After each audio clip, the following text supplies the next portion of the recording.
Hello बच्चों, let's see the question. The question says, given below are some pairs of statements. Combine each pair using if and only if. हमें statement P क्या given है?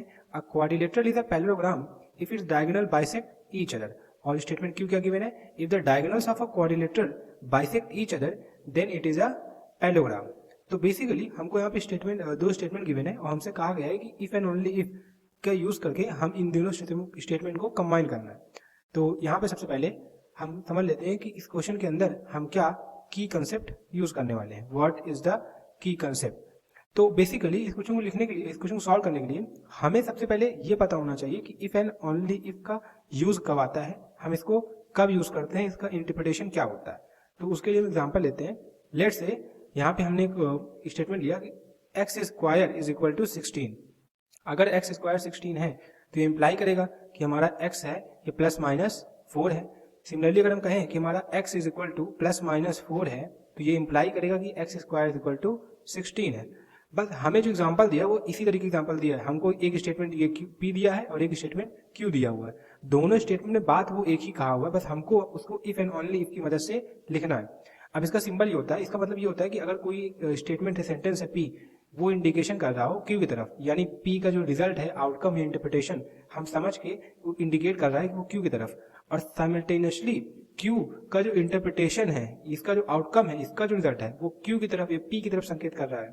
तो हम वहां पे if and only if का use करते हैं दोनों सेंटेंसेस को कंबाइन करने के लिए. बेसिक बात यह है कि जब दो स्टेटमेंट्स एक दूसरे की तरफ संकेत करें तब हम वहां पे इफ एंड ओनली इफ का यूज करके उन दोनों स्टेटमेंट्स को कंबाइन करते हैं.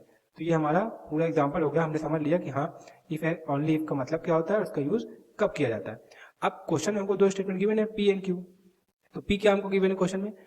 अ quadrilateral is a parallelogram if its diagonal bisect each other. एक क्वाड्रिलेटरल जो कि पैरेललोग्राम है, अगर उसके डायगोनल बाइसेक्ट करेंगे तब, कोई भी क्वाड्रिलेटरल पैरेललोग्राम तब कहलाएगा जब उसके डायगोनल बाइसेक्ट करेंगे. ये बात स्टेटमेंट P में कहा है. अब स्टेटमेंट Q में क्या क्या हुआ है कि if the diagonals of a quadrilateral bisect each other than it is a parallelogram. यहाँ पे बोला हुआ कि अगर किसी एक क्वाड्रिलेटरल के डायगोनल बाइसेक्ट कर रहे हैं तो वो पैरेललोग्राम होगा. तो वो दोनों बात एक ही कहा हुआ है, बस दोनों अलग अलग तरीके से कहा हुआ है. एक में क्या किया कि पहले कह दिया कि ये पैरेललोग्राम है, क्यों है उसका रीजन बाद में बताया. दूसरे वाले में क्या किया, रीजन पहले बता दिया, बाद में बताया कि ये पैरेललोग्राम है. तो इनको कंबाइन करेंगे. यहाँ पर लिखेंगे सबसे पहले using the key concept, using the key concept, जो हमने की कंसेप्ट अभी समझा उसको यूज करेंगे. तो यहाँ पे जो स्टेटमेंट आएगा, यहाँ लिखेंगे the statement will be, the statement will be. हमारा स्टेटमेंट क्या हो जाएगा, यहाँ से हम लिखेंगे इसको इफ, ये हो जाएगा हमारा अ क्वाड्रिलेटरल, ये हो जाएगा हमारा अ quadrilateral, this will be a quadrilateral is a parallelogram, is a parallelogram. एक क्वाड्रिलेटरल एक पैरेललोग्राम होगा.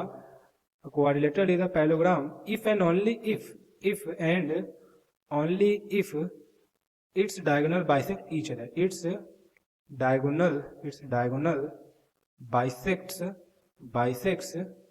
each other. अगर एक दूसरे को बाइसेक्ट करते हैं तब. तो ये हमारा जो होगा फाइनल स्टेटमेंट होगा जो क्वेश्चन से पूछा हुआ है.